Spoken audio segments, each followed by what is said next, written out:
Nigerian music and breakdance star, Peter Okoye aka Mr. P of the P-Square group has accused his twin brother, Paul Okoye aka Rude Boy and their elder brother, Jude Okoye of working together to always humiliate him, with the twin brother telling lies to make fans hate him as if Peter is always jealous of him.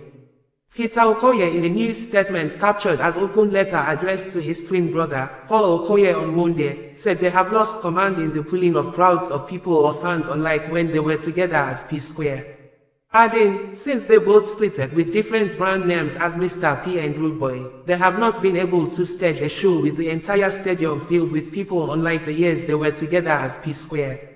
Peter Okoye accused their elder brother of trying to oppress him, adding, instead of his younger and twin brother, Paul to work together with him to build P-Square, he decided to pitch tent with Jude, whom in the open letter he described as someone not helping matter. Peter, in the second letter he issued same day, attributed the likely cause of problems in the P-Square group to their elder brother, Jude, whom he accused was always stealing their money while they were together as P-Square. According to Peter, their elder brother secretly created a company similar to the name of the original company they were using to receive royalties as P-Square. Adding, unknown to him, the elder brother diverted millions of dollars and naira of their money to the secret company account, which he said both the elder brother and wife, Ifoma, were the directors of the company. And the address of the registered secret company was the family house of his elder brother's wife. He said he never petitioned his twin brother before EFCC, rather, it was his elder brother, Jude, that was petitioned, invited, questioned and detained by the EFCC. Media reports indicated that Paul Okoye had in a recent interview said, I had planned to perform Bank Alert as Rude Boy, but Onyeka Onwenu and Mr. Ibu informed me that they would not appear in the video if my brother Peter was left out. I am the one who composed 99% of P-Square's songs, but I will never admit it publicly. I wrote that song while we were having problems. Mr. Ibu and Onyeka Onwenu were the two parents featured in the Bank Alert video. I recall discussing the Bank Alert video shoot with Onyeka Onwenu the last time I spoke with her. I had to say what I'm about to say, even though I really don't want to. Upon contacting her, I informed her that the song wasn't intended for P-Square. Punch newspaper in its report recently indicated that while speaking in an interview with City FM, Paul said, out of four brothers working together, everybody plays their parts. It is not just a money thing. At some point, it felt like I was the one doing all the music, so I had to move so Peter could do the music as well. I was accused of claiming that I was the singer, while he was the dancer.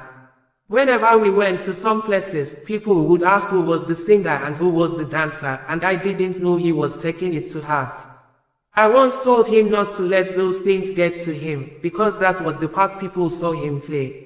Paul also traced the tension between them back to their 2014 collaboration with American rapper T.I. on the song Ejajo, noting that the sound was different from the traditional P-Square style fans were used to. He added that in order not to widen the rift between them or lose the P-Square touch, he suggested that both of them should contribute 5 songs each to the album. All of a sudden, Peter said he wanted to quit, and I asked him if we could make the news public, but he refused. The implication was that if I went solo, people would see me as a bad person. That was why I decided to speak. Otherwise, I have over 200 songs that I don't know what to do with them. I feel the fans need to start knowing these things. Recounting an incident that happened earlier in the year, Paul stated, something happened this year. I was invited by the Economic and Financial Crimes Commission over a petition written against me and my elder brother. When I got there, I asked them what happened. They had already printed out the statement of my bank accounts, and they started an investigation. However, 1 month ago, they called us and our elder brother, and declared us innocent. The only difference was our lifestyle. He took us back to a bank statement of 2007 over a $200,000 credit I got, though we traced his part of the funds to a vehicle he bought. After the truth came out that I was innocent, he still did not apologize. I am not speaking up because I want to bring anybody down. He accused me of selling our music catalog, the same catalog I wrote 99% of. For now, I just want to continue my thing. Details of the two separate letters written by Peter Okoye read below verbatim. My dear brother Paul, just like I have told you several times, I am not in any competition with you or anybody else. However, seeing you grant countless interviews where you constantly discredit my efforts in the group that we both created and built together really speaks balls. In your recent interviews, you claimed that you wrote and sang 99% of all P-Square songs and discredited me by saying that our song with T.I. Ejajo, which I wrote, was a failure. You went as far as using the YouTube views to discredit me once again. You never acknowledged the other songs like Get Squared, Busybody, Personally, Roll It, Temptation, Alingo, More Than a Friend, Shekini, Say Your Love, Gimme That, Senorita, Ibedu, and a few others. Were these songs also considered failures as well? Every time I have spoken in interviews about P-Square, I have always used we and us because I saw us as a team. But whenever you speak, it's always I and me, even when I'm standing right beside you. It's as if I never existed. My brother, neither of us is the most talented artist in the world, but you failed to understand that God gave us this talent and even granted us another chance to excel after our last breakup. Instead, you chose to turn the most awarded and decorated music group in Africa into a laughingstock again. One thing you need to understand clearly is that the fans didn't fall in love with P-Square because of who sang or danced the most. What made us special was the magic that came from our combined efforts, us two. P-Square was a force and the fans fell in love with P-Square because of our uniqueness and unity.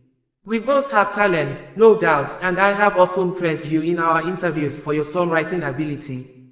I have also praised anyone who has ever written a song for us or even for me as Mr. P. But instead of showing gratitude for my kind words, you seem to find satisfaction in rubbing it in my face, forgetting that it is by God's grace that we have come this far. Rather than joining forces with me to reclaim our #1 spot in the music industry, you chose to team up with Jude to claim the #1 spot in the P-Square group, always looking for opportunities to marginalize and humiliate me. You are always claiming to be P-Square's songwriter, composer, producer, singer, backup vocalist. In fact, you are everything including P-Square's video director, band promoter, manager, even the choreographer. You are the author and finisher of P-Square. In fact, I dash you 100% of everything instead of the 99% you claim. I blame myself for not responding to your tweet claims in April 2015 that you wrote and sang all of P-Square's songs. I didn't respond to these false claims for the sake of peace as advised by family and friends, and now I am paying dearly for it. So, my brother, let me ask you, is Rude Boy or Mr. P bigger and more successful than P-Square today? Are we individually selling out arenas and stadiums like P-Square used to? Are we topping world music charts with our songs as solo artists? Do we command crowds and entertain massive audiences like P-Square? I often find myself wondering, what do you truly gain by constantly disrespecting and belittling me all the time? You have disrespected my wife, disrespected my family, disrespected my talent, disrespected my ideas, and even sided with Jude when he was clearly trying to oppress me. Now, it feels like you have taken it even further by trying so hard to turn the fans against me by making them believe I'm jealous of you. You have been doing everything for the fans to hate me, but guess what? They will never hate me, instead they will hate us both because we have disappointed and failed them. I hope you are happy now. I genuinely wish you nothing but the best, bro. As for those who believe these lies and false narratives and come to my page to drop negative comments, I understand because you have been fed the wrong narrative for a long time. Please allow me to focus and do my music in peace. As for the EFCC matter, I will address it before the end of today. Stay tuned. Please. Second letter about EFCC. Before I tell you the whole story, here is what I need you all to understand. It's always surprising to me when people say P-Square is always bringing their family matters into the public eye. Let me clarify this. P-Square is not just a family, it's a public brand, but Peter, Paul, Jude, Anita, Ifoma, Lola, and the rest of our family members are family, but P-Square is an entity that belongs to the public as much as it does belong to us. Our fans have played a significant role in our success, so they have the right to know what's happening with their beloved brand P-Square. That's why it's understandable when certain aspects of our lives are shared publicly. Now, let's get straight to the point. I want to make it clear that I never reported my twin brother Paul to the EFCC. I know many of you were disappointed when Paul accused me of doing so. He mentioned that I wrote a petition against him, which he claimed made the EFCC to ask him to provide a surety. This statement suggested that he was detained, which is not true. Peter, Paul and Jude own a management company together called Northside Entertainment, which we use to manage all of P-Square's affairs. One day, I discovered another company with a similar name, but this one was called Northside Music instead of Northside Entertainment. This surprised me, so I decided to investigate further, and guess what? To my shock, the founders and directors of this secret company were none other than Jude Okoye and his wife Ifeoma Okoye, and the registered address was the family home of Jude's wife. Still in shock, I knew I had to talk to Paul about it. I approached him multiple times, at least 4 different times, asking if he knew anything about this secret company and the whereabouts of some of P-Square's royalties. Each time I met with him, he denied knowing anything about it. I want to set the record straight. I hereby challenge Paul or anyone else to show any petition that I, Peter Okoye, ever submitted against my twin brother Paul or that has Paul's name on it. I am still writing this with so much shock because I gave clear instructions to my legal team, with a standing order, that under no circumstances should Paul be included in my petition. Their focus was to remain solely on the primary suspects, Jude Okoye and his wife, Ifeoma Okoye, since they were the directors of this secret company. Northside Music. Paul's recent interview about the EFCC incident contains a lot of lies. I watched and listened to Paul's interview. I was totally speechless, and I kept asking myself, how does Paul have the audacity to publicly tell lies like this, even with a respected and reputable agency like the EFCC? He claimed I petitioned him, but that's not something that ever happened to Paul. The truth is, this was something that actually happened to Jude. The real story goes back to the shocking discovery I made, but what really got me very upset was finding out that for years, millions of dollars and hundreds of millions of naira were being secretly diverted into this secret company's account, Northside Music, from our own company, Northside Entertainment. This was not just a minor issue, it was a massive betrayal that had been going on for several years. I understand that Paul is angry because I took this matter to the EFCC, and I understand why. However, bearing in mind that I have met Paul and Jude separately and tried to discuss this matter and it yielded me with no positive answer. In fact, the last time I approached Paul, the conversation got heated up and he said, and I quote, "Peter, go and do your worst." At this stage, one was left with no other choice but to report to the authorities and take legal actions. Jude was then detained after being questioned. He came clean and admitted he had been diverting millions of dollars of our money to this secret company that he and his wife were the director of.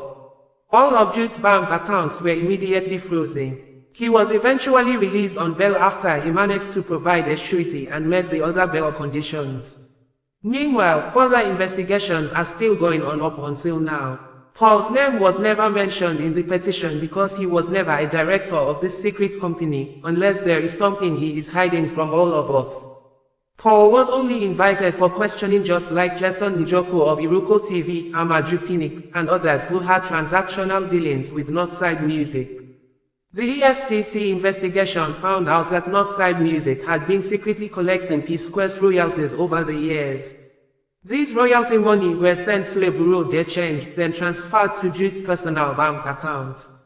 A closer look at Jude's account statement revealed that once the money entered his personal account, there were multiple transactions where he was splitting the funds equally with Paul, without Peter.